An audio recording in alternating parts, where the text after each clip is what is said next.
नमस्कार दोस्तों, मैं प्रदीप सर आपके बीच एक नए अध्याय के साथ आज का जो विषय है हमारा, ये सारे टॉपिक का जो भी सीरीज़ चल रही थी, टॉपिक बाय टॉपिक मैंने इससे पहले सारे वीडियो डाले थे। अब ये जो टॉपिक का वीडियो, अब ये मिसलेनियस क्वेश्चंस मैं आपके लिए लेकर आया हूँ। लगभग इसमें 500 क्वेश्चंस की सीरीज़ है। ये सफलता सीरीज इसका नाम है।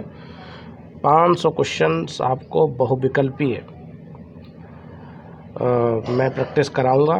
तो बहुत ही महत्वपूर्ण प्रश्न है। अगर आपने इन प्रश्नों को लगा लिया तो मुझे लगता है कि इसमें से आपका व्याकरण में से एक भी प्रश्न आपका बाहर नहीं जाएगा।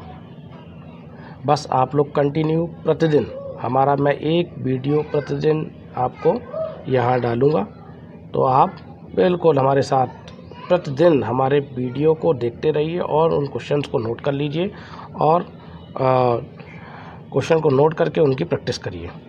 और हमारे साथ साथ प्रतिदिन मैं रोज़ एक वीडियो आपको प्रोवाइड कराऊंगा। तो ये पार्ट 1 है। 500 क्वेश्चंस, इसमें हर पार्ट में लगभग मैं 30 से 50 क्वेश्चंस लेके आऊँगा, वो आपको प्रैक्टिस कराऊंगा। तो पूरा 500 का मिसलेनियस क्वेश्चंस का ये कलेक्शन है, बहुत ही महत्वपूर्ण। तो प्रारंभ करते हैं अपना टॉपिक। उससे पहले हमारे channel Shreya education point by Pradeep Jain को सब्सक्राइब करिए, लाइक करिए, शेयर करिए, जिससे और भी लोगों को इसका लाभ मिल सके। तो उससे पहले कुछ पंक्तियां हैं, वो मैं प्रस्तुत करता हूं। बहुत ही प्रेरणादायक पंक्तियां हैं, तो उनको आप करेंगे पहले। तो ये प्रस्तुत हैं, निवेदित हैं पंक्तियां कुछ। आज तू बिखरा है, एक रोज तू निखरेगा ही। आज तू बिखरा है, एक रोज तू निखरेगा ही। ढला है जो आज सूरज, कल सुबह फिर निकलेगा ही। माना तेरी मंजिलें इन लोहों की जंजीरों में हैं। माना तेरी इन मंजिलें इन लोहों की जंजीरों में हैं। पर तू तपेगा जब तेरी तपन से, वो लोहा भी पिघलेगा ही। मंजिलों के रास्तों में कांटे तो सभी के हैं। मंजिलों के रास्तों में कांटे तो सभी के हैं।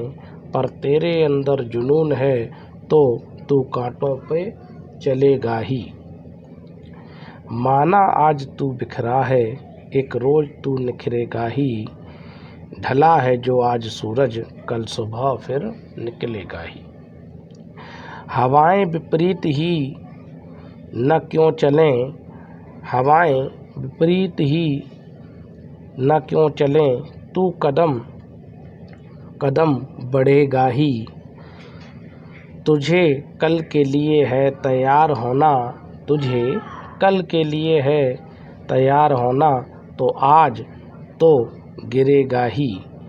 तेरी कोशिश देख हवाओं का रुख, तेरी कोशिश देख हवाओं का रुख। एक रोज तो बदलेगा ही। माना है आज तू बिखरा है, एक रोज तू निखरेगा ही। ढला है जो आज सूरज, कल फिर ढला है जो आज सूरज, कल फिर निकलेगा ही। बहुत ही प्रेरणादायक पंक्तियां हैं।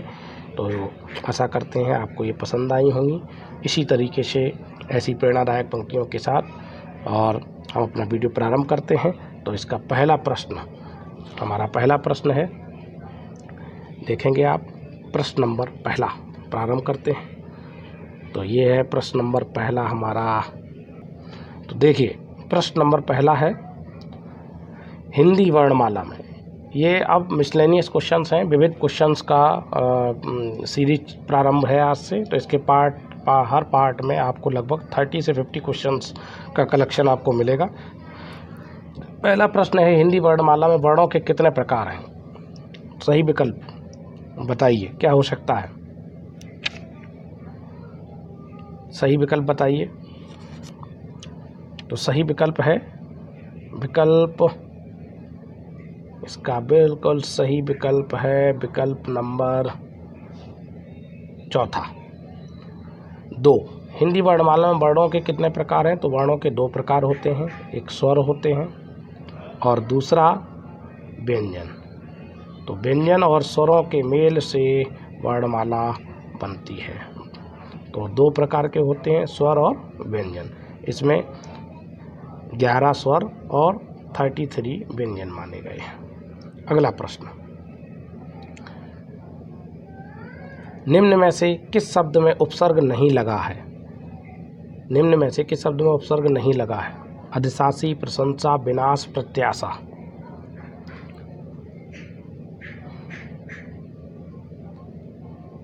तो उपसर्ग क्या होते हैं? जो शब्द के प्रारंभ में जुड़ते हैं, और प्रत्यय होते हैं जो शब्द के अंत में जुड़ते हैं। तो इसमें बताइए किसमें उपसर्ग का प्रयोग नहीं हुआ है?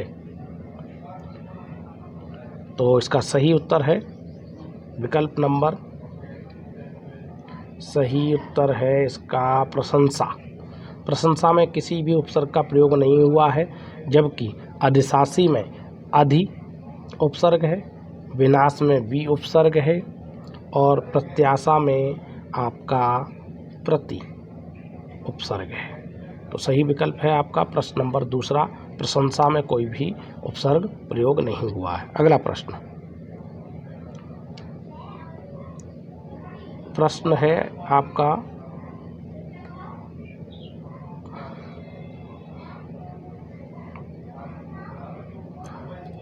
ये आरआरबी परीक्षा भोपाल टीसी परीक्षा 2009 का प्रश्न है, बहुत ही महत्वपूर्ण प्रश्न है। तो जैसे तीसरा प्रश्न है, क्रय, क्रय शब्द में कौन सा उपसर्ग, क्रय शब्द में कौन सा उपसर्ग लगाने से उसका अर्थ विपरीत हो जाएगा? क्रय शब्द में तो विकल्प है अन, आ, प्र, वी। तो सही उत्तर बताइए, सही विकल्प क्या है?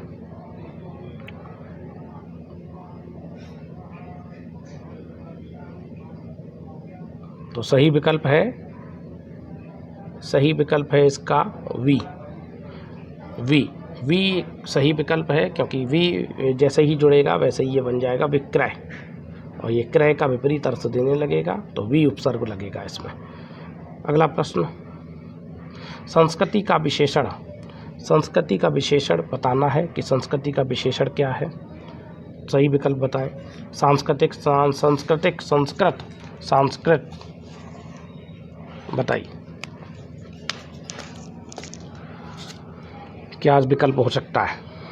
तो संस्कृति शब्द से जो विशेषण बनेगा उसका सही विकल्प है विकल्प नंबर 1, सांस्कृतिक। अगला प्रश्न, निम्नलिखित में से कौन सा शब्द व्यक्तिवाचक संज्ञा है? गाय, पहाड़, यमुना, आम। व्यक्तिवाचक संज्ञा, त्वरित स्पीड पे बताना है। निम्नलिखित में से कौन सा शब्द व्यक्तिवाचक संज्ञा है? गाय, पहाड़, यमुना, आम।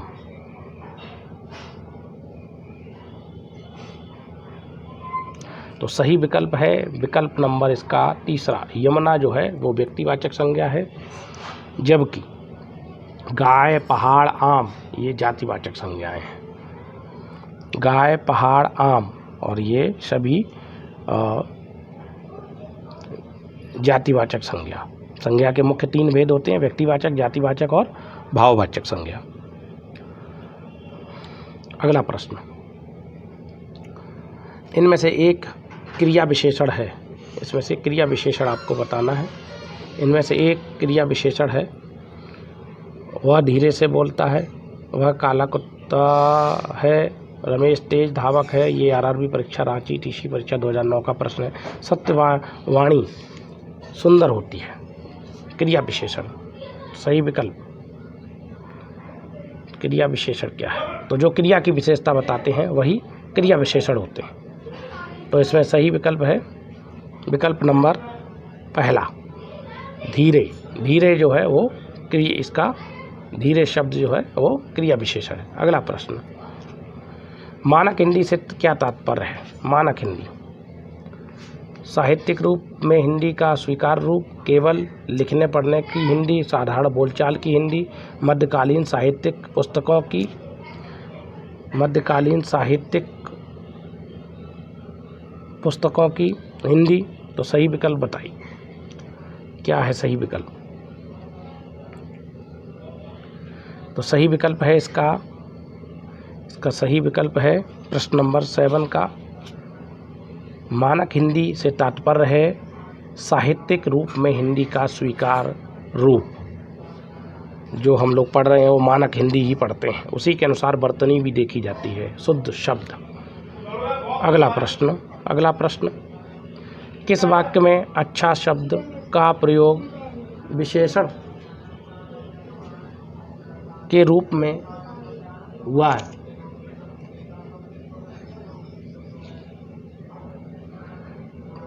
विकल्प बताएं। तुमने अच्छा किया जो आ गए, यह स्थान बहुत अच्छा है। तुम घर जाओ, अच्छा है वह अभी आ जाए। एर्थ का सही विकल्प।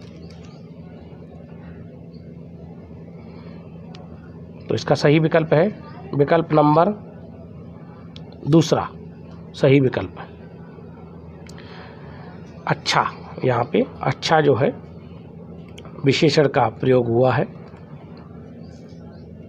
अगला प्रश्न, तो सही विकल्प है विकल्प नंबर 2। विकल्प नंबर 2 इसका सही उत्तर है। इसमें अच्छा जो है,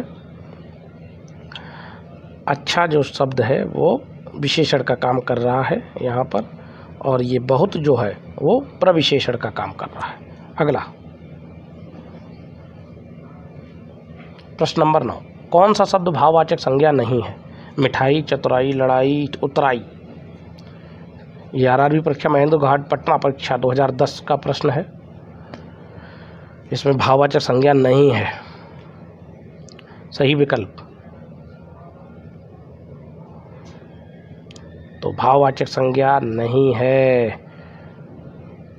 तो इसका विकल्प है विकल्प नंबर 1। चतुराई, उतराई, लड़ाई ये सब भाववाचक संज्ञाएं हैं, और मिठाई जो है ये भाववाचक संज्ञा नहीं है। तो सही विकल्प है 1। अगला प्रश्न, प्रश्न नंबर 10, निश्चित शब्द क्रिया विशेषण के किस भेद के अंतर्गत आते हैं? जो निश्चित शब्द है ये क्रिया विशेषण के किस भेद के अंतर्गत आता है? सही विकल्प क्या है? तो सही विकल्प है इसका परिमाणवाचक। सही विकल्प है परिमाणवाचक। परिमाणवाचक क्रिया विशेषण। अगला प्रश्न,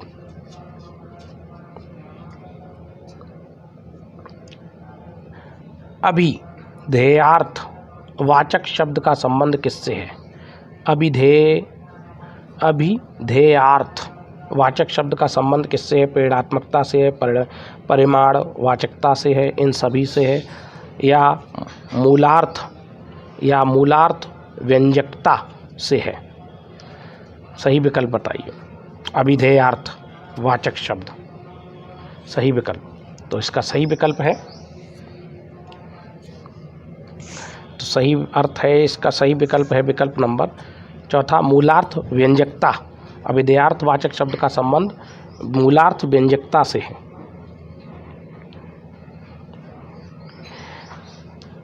वाक्य के मुख्य जो अर्थ होता है वो वाक्य के मुख्य अर्थ का बोध कराने वाली शब्द शक्ति को अभिधा कहते हैं, और अभिधा शक्ति से निकलने वाले अर्थ को अभिधेयार्थ कहते हैं। वाक्य के मुख्य, इसका मतलब बता रहा हूँ, अभिधेयार्थ का मतलब क्या है? जो वाक्य होता है, वाक्य के मुख्य अर्थ का बोध कराते वाली जो शक्ति होती है उसको अभिधा कहते हैं, और अभिधा शक्ति से निकलने वाले अर्थ को अभिधेयार्थ कहते हैं। इसीलिए अभिधेयार्थ वाचक शब्द का संबंध मूलार्थ व्यंजकता से माना जाता है। अगला प्रश्न, वर्ण अनुसार काल से उत्पन्न भेद इंगित कीजिए। वर्ण के अनुसार काल से उत्पन्न जो भेद है उसको इंगित करना है आपको। सही विकल्प बताइए। प्लुत, अनुनासिक, उदात्त, अनुदात्त।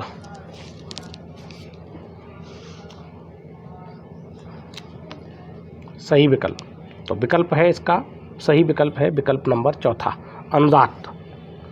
वर्णानुकाल कार से उत्पन्न भेद अनुदात्त होता है। प्लुत स्वरों का एक प्रकार है। प्लुत जो है ये स्वर का एक प्रकार होता है। जिन स्वरों के उच्चारण में हवा नाक से निकलती है उन्हें अनुनासिक कहते हैं, और इसका सही आंसर है अनुदात्त। काल से उत्पन्न जो भेद होता है वो अनुदात्त कहलाता है। ये सिकंदराबाद परीक्षा का प्रश्न है। अगला प्रश्न, हिंदी में कृत प्रत्ययों की संख्या कितनी है? बहुत इंपॉर्टेंट क्वेश्चन है ये। हिंदी में कृत प्रत्ययों की संख्या बतानी है आपको, कितनी है।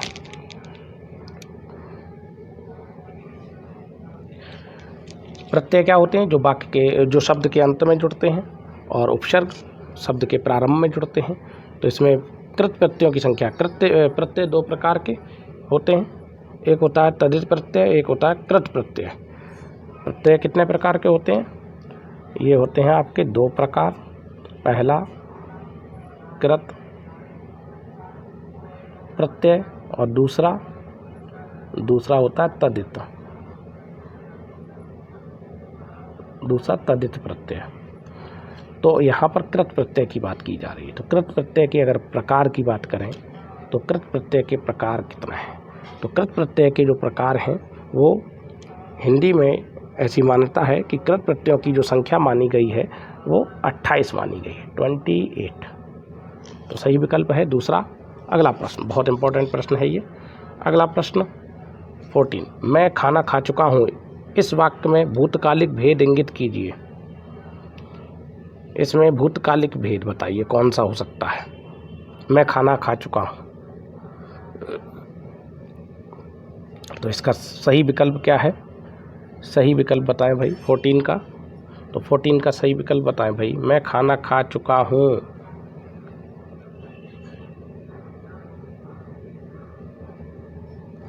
सही विकल्प क्या है इसका? मैं खाना खा चुका हूँ।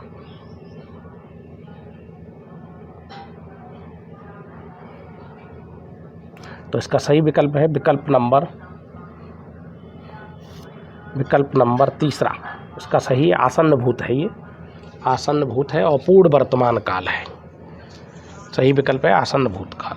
अगला, व्रत धातु में नमूल प्रत्यय लगाने पर शब्द रूप क्या होगा? व्रत धातु में नमूल प्रत्यय लगाने से शब्द क्या होगा? 15 का सही विकल्प। आरआरबी पहले इलाहाबाद स्टेनो परीक्षा 2009 का प्रश्न है, ये बहुत इंपॉर्टेंट प्रश्न है। व्रत धातु में मूल प्रत्यय लगाने से पर क्या शब्द का रूप होगा? सही विकल्प बताइए। तो इसका सही उत्तर है विकल्प नंबर, इसका सही है तीसरा, व्रतम। तो सही है इसका आंसर आपका व्रतम बनेगा जब उसमें निमूल प्रत्यय लगेगा। अगला व्रतम है। अगला प्रश्न है, कृष्ण ने गाना गाया वाक्य में, कृष्ण ने गाना गाया वाक्य में कारक है। इसमें कारक बताना है। आरआरबी परीक्षा सिकंदराबाद है, एएसएम परीक्षा 2010 का प्रश्न है। कृष्ण ने गाना गाया 16 का। तो हिंदी में कारकों की संख्या 8 मानी गई है। पहला कर्ता, दूसरा कर्म, तीसरा करण, फिर संप्रदान, फिर अपादान, संबंध, फिर अधिकरण, फिर संबोधन। तो इस प्रकार से 8 कारक माने गए हैं। तो सही विकल्प है इसका विकल्प नंबर, गाना किसने गाया है? कृष्ण ने। तो ये इसमें सही विकल्प है कर्ता कारक है। अगला प्रश्न, स्वतंत्र सत्ता धारण न करने वाले शब्द क्या कहलाते हैं? बहुत इंपॉर्टेंट प्रश्न है ये भी। आरआरबी पर कोलकाता परीक्षा 2009। यही प्रश्न रिपीट होते हैं, जो विभिन्न एग्जामों में प्रश्न आए हुए होते हैं उनकी पुनरावृत्ति होती रहती है। तो कभी इस स्टेट में आ गया तो दूसरे स्टेट में उठा के दे देते हैं ये भाई। जो पेपर सेट करते हैं एग्जामिनर, वो क्या करते हैं, वो इधर उधर से ही तो करते हैं, और क्या नया कलेक्शन कहाँ से लाएंगे। जैसे उत्तर प्रदेश में जो प्रश्न आ चुके हैं किसी परीक्षा में, वो हो सकता है कि उत्तराखंड में दे दें, या उत्तराखंड का जो प्रश्न आ चुके हैं किसी परीक्षा के, वो हो सकता है उत्तर प्रदेश में दे दें, हरियाणा में दे दें, कहीं भी किसी भी राज्य में, बस इधर से उधर करते रहते हैं। तो इन प्रश्नों को ध्यान से पढ़िए। तो इसका सही उत्तर क्या है, 17 का सही उत्तर भाई बताइए। तो सही विकल्प है इसका स्वतंत्र सत्ता धारण न करने वाले शब्द। तो रचना के आधार पर शब्द वैसे 3 प्रकार के होते हैं, रूढ़, यौगिक और योग रूढ़। रूढ़ शब्द मूल होते हैं, यानी इनमें परिवर्तन नहीं होता है। यौगिक क्या होते हैं, जो 2 शब्दों से मिलकर बनते हैं। और योग रूढ़ जो 2 या 2 से अधिक शब्दों के योग से बनते हैं, लेकिन उनके अर्थ तीसरा निकलता है, अपने शाब्दिक अर्थ को छोड़ जाते हैं, तीसरे अर्थ में आए, वह योग रूढ़ कहलाते हैं। तो इसका सही विकल्प बताइए। सही विकल्प है इसका, तो इसका सही विकल्प है विकल्प नंबर तीसरा, यौगिक सही उत्तर है। अगला प्रश्न, पत्र में अपने से बड़े के लिए संबोधन शब्द। जब पत्र में अपने से बड़े के लिए किस प्रकार से संबोधन करते हैं, सही विकल्प बताएं। क्या है भाई, 18 का। तो सही आंसर है इसका क्वेश्चन नंबर 18 का सही विकल्प है, 18 का सही विकल्प, जल्दी से फटाफट बताइए। प्रिय, श्रद्धेय, चिरंजीवी या आयुष्मान। तो सही विकल्प है अपने से बड़े के लिए हमेशा पत्र में श्रद्धेय का प्रयोग करते हैं, प्रिय, चिरंजीवी, आयुष्मान का नहीं। अपने से बड़े के लिए श्रद्धेय का प्रयोग किया जाता है।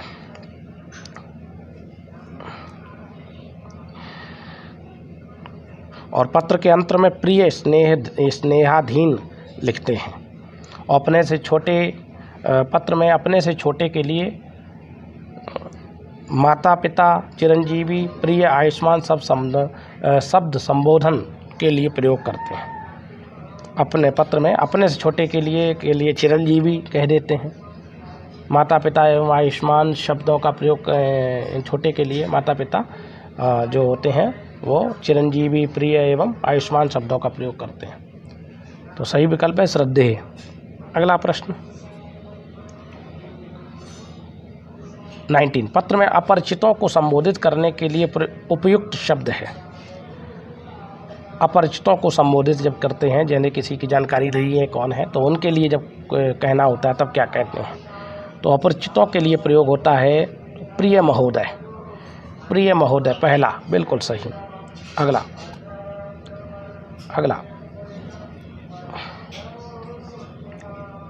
माता पिता को संबोधन के लिए आदरणीय शब्द का प्रयोग कर देते हैं।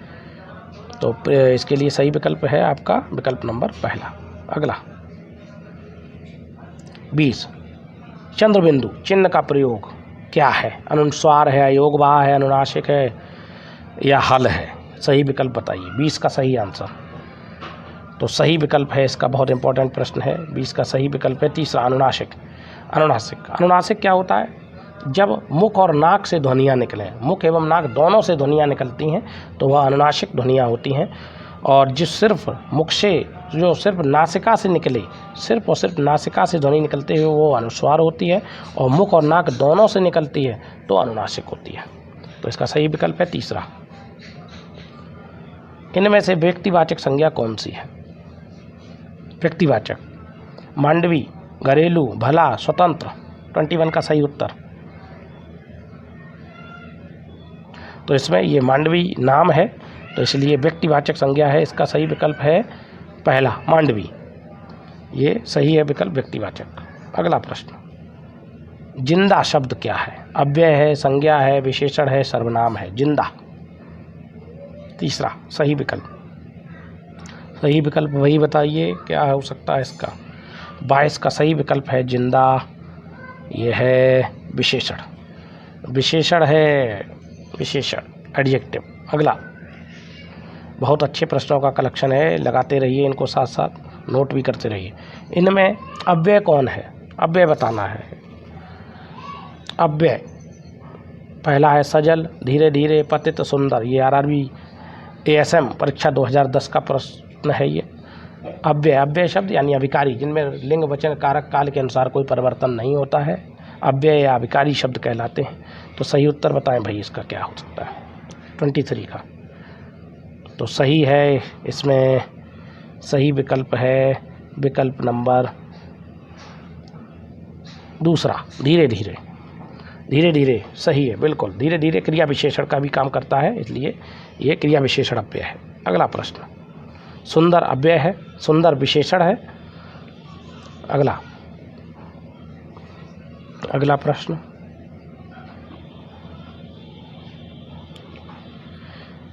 निम्नलिखित शब्दों में कौन सा शब्द क्रिया विशेषण है? सूर्योदय, नीला, विगत, धीरे धीरे। क्रिया विशेषण बताना है। क्रिया विशेषण जो क्रिया की विशेषता बताए, इसको हम इंग्लिश में एडवर्ब कहते हैं। तो सही विकल्प है इसका भी, सही विकल्प है विकल्प नंबर चौथा, धीरे धीरे क्रिया विशेषण है। अगला, निम्नलिखित पद इक प्रत्यय लगने से बने हैं, इनमें से कौन सा पद गलत है? इक प्रत्यय, 3 इनमें से एक प्रत्यय लगा है, एक प्रत्यय 3 में लगा है, बाकी में नहीं। एक कोई है इसमें नहीं लगा है। तो सही विकल्प बताइए क्या हो सकता है? तो इसका सही विकल्प है, इनमें से कौन सा पद गलत है, गलत बताना है।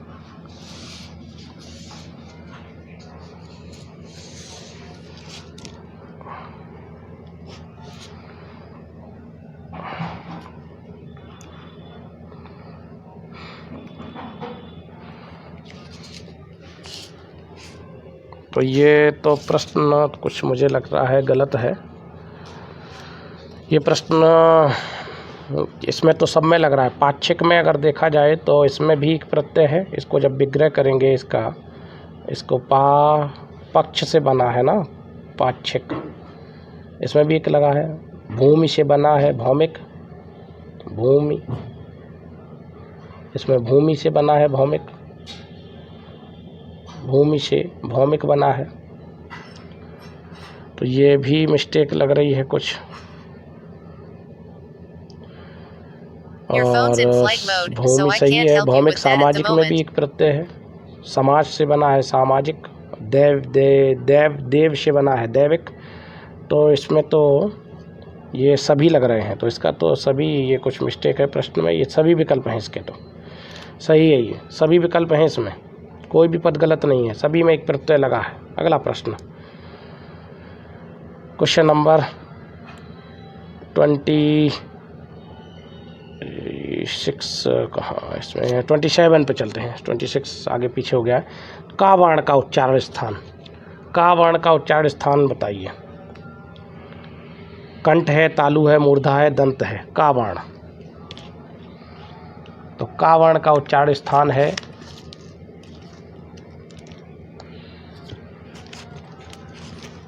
विकल्प नंबर पहला, सही विकल्प है इसका कंठ। का खा गा घा ये कंठ वर्ग होता है। चा छा जा झा वा ये तालव्य वर्ग होता है मूर्धन्य में। तो यही मूर्धन्य में टा ठा डा ढाड़ा और दंत में ता था दा धाना, इस तरीके से ये वर्ग होते हैं। तो इसमें कंठ वर्ग में आता है पूरा का खा गा घा यहाँ। अगला प्रश्न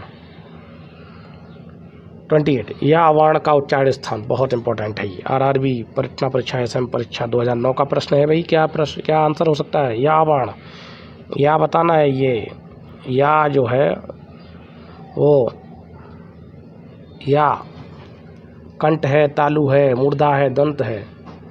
वैसे तो यह अंतस्थ व्यंजन है और अंतस्थ व्यंजन के साथ साथ स्पर्श स्थान के अनुसार ये तालु वर्ग भी है, तालु में भी आता है। तो इसका सही विकल्प है विकल्प नंबर 2, तालु।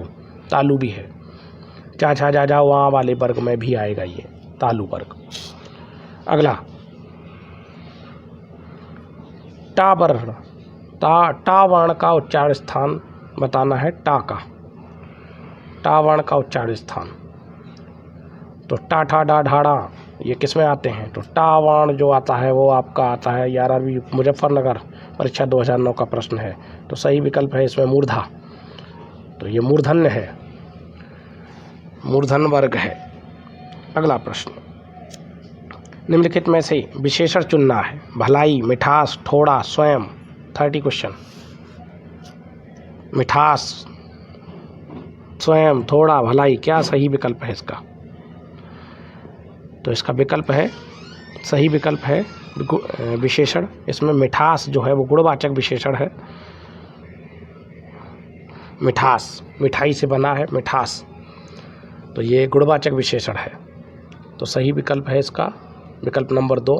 तो ये आपके इस सीरीज में मैं पहले पार्ट में 30 प्रश्न ही कराऊंगा और अगले सेकंड पार्ट में इसके जो सीरीज चल रही है 500 प्रश्न कराने हैं आपको। विविध 500 प्रश्नों का कलेक्शन है। तो चैनल को शेयर, सब्सक्राइब और लाइक करना ना भूलें, जिससे और लोगों को भी इसका लाभ मिल सके। तो 30 प्रश्न है और 31 से अगला पार्ट 2 इसका है। 31 से आगे के प्रश्न कराऊंगा। तो तब तक के लिए नमस्कार, धन्यवाद।